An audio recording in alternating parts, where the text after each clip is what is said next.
In every season of your life, don't be quick to settle. And some of you have crossed over into 2022 with challenges and you're uncomfortable, you're wrestling. That's a good place to be because God can use that. Let's not settle. Let's be uncomfortable because God has always better for you. And God has always a next level for you.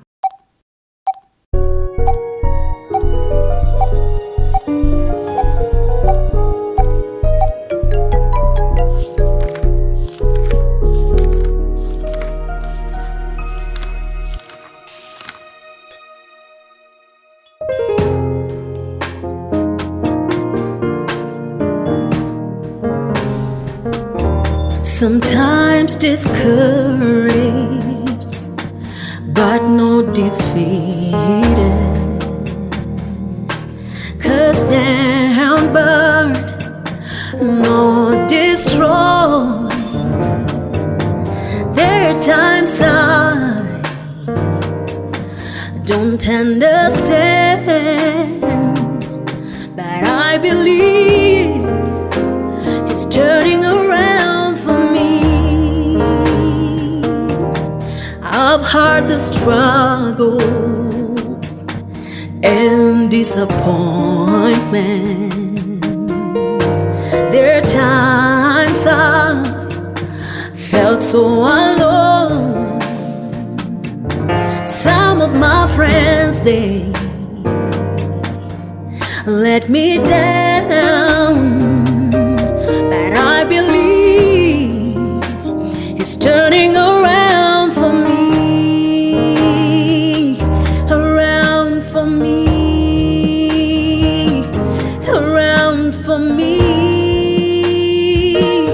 Around for me. He's turning around for me. Around for me. Around for me. Around for me. It's turning around for me.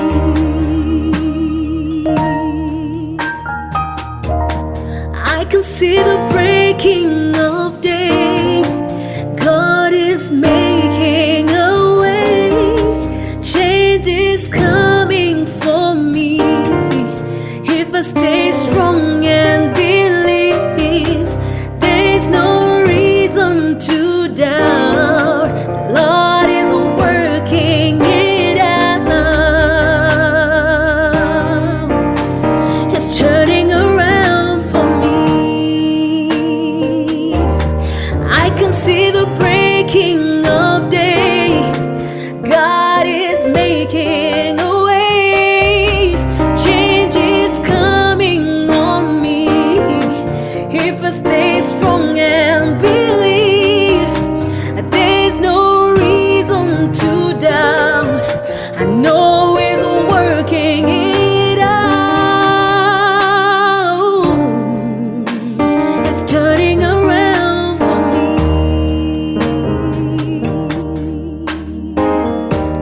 It won't always be like this.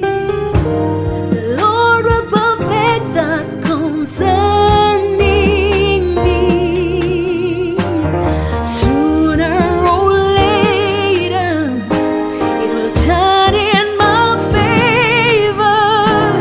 Sooner or later, it will turn in my favor.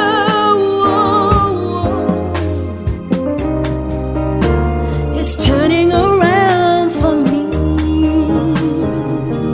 Around for me. Around for me. Yeah. Around for me. It's turning around for me. Around for me. Come on, declare. If you believe, around for me. Around for me.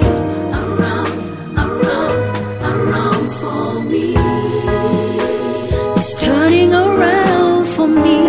Around for me. Around for me. Around for us.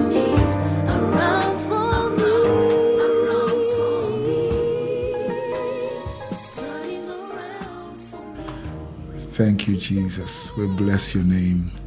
To God be the glory. What an amazing opportunity just to be in the presence of God and to fellowship around worship and His Word. And so this day, I would just want to draw our attention to something interesting, especially in moments like this when we are beginning the year, we are taking on a year. There are many things that are said and done. And I want to draw your attention to some of my most favorite people in the Bible. These people are the 4 lepers. I like talking about them. And there are a couple of things about them that are very important for us to understand in each season of our lives. And you find them in the book of 2 Kings, chapter 7, verses 1 and 2, talks about Elisha. Elisha says, there's going to be a outpouring of food, a visitation of food. At that time, they were having a famine. And then the king had come to visit Elisha, the prophet. And Elisha tells him, you know what, at this time tomorrow, there's going to be so much food. Yet there was a famine and they were under siege. Then the officer of the king in verse 2, I think, says, I don't think that will happen. Then Elisha says, you will see it, but you will not taste any food. But then something amazing happens. As you continue reading the next verse, it talks about there were 4 lepers who were outside the city gate. Now, something about leprosy those days was the worst thing that could have happened to you. You didn't want to have leprosy, because if you had leprosy, society would have cast you out.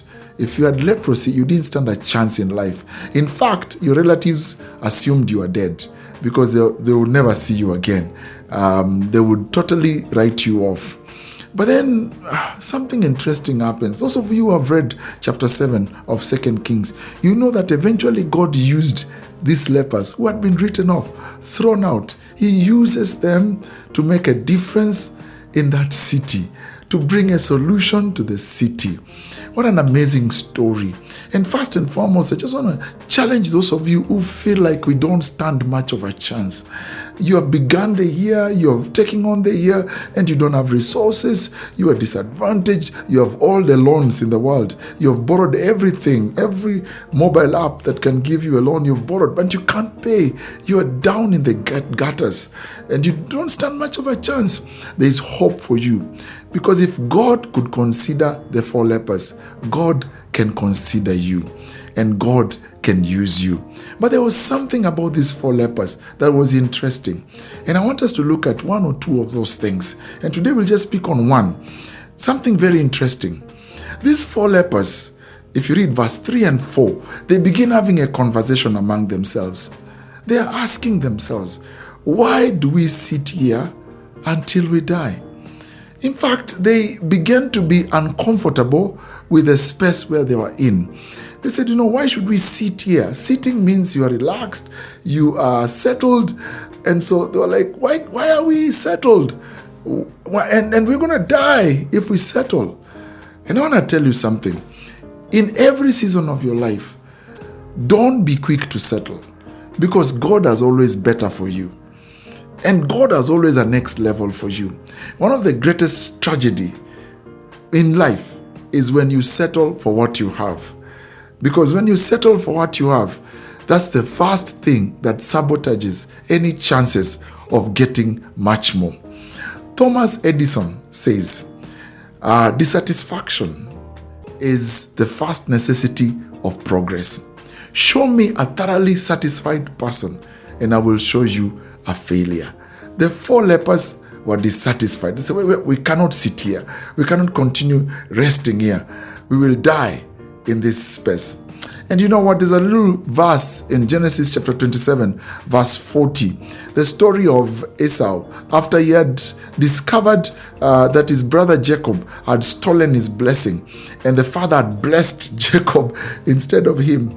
And he came and pleaded. Esau pleaded with the father, said, give me a blessing. There must be something left. The father told him, you know what? I've already given Jacob all the blessing. But then he insisted. And when he insisted, the father told him something very important. And that's a powerful thought that I want us to think about. He told Esau, the yoke of your brother will be on your neck. But then if you read the King James Version, it says, but when you become restless, when you become uncomfortable, you will throw off that yoke off your neck and your brother will no longer dominate you. I tell you, good people, as you take on the next season of your life, this year 2022, let's not settle. Let's be uncomfortable. I normally say, be satisfied with a dissatisfaction that cannot be satisfied. Show me a thoroughly satisfied person. Show me somebody who's saying, I'm okay. One of the most dangerous emotions you can have is that emotions of feeling I have arrived. That's dangerous. I plead with you, don't settle for that I have arrived emotion. Instead, have this emotion that says, I want more. I yearn for more. If you have that, if you're at a place where probably you're saying, I'm uncomfortable, I'm restless, one of the best gifts that God can give you is to make you restless. Sometimes He uses challenges in your life. And some of you have crossed over into 2022 with challenges and you're uncomfortable, you're wrestling. That's a good place to be because God can use that. Allow me to pray for you. And then we'll talk about the next signs of progress in the life of these 4 lepers next time. Lord, I thank you for each and every person that is watching this broadcast. I pray, oh God, that they will not settle for where they are, but that they will begin to desire more of you. They'll begin to desire, like the 4 lepers, they will desire to go for more, and they will not settle for what they have, because in you, there's more than we can ever ask for, and we will not settle for less, because in you, there's much more. And so, God, would you give us much more? Would you allow us in this year to see much more than we have ever seen before, and make us restless with where we are? In Jesus' name I pray.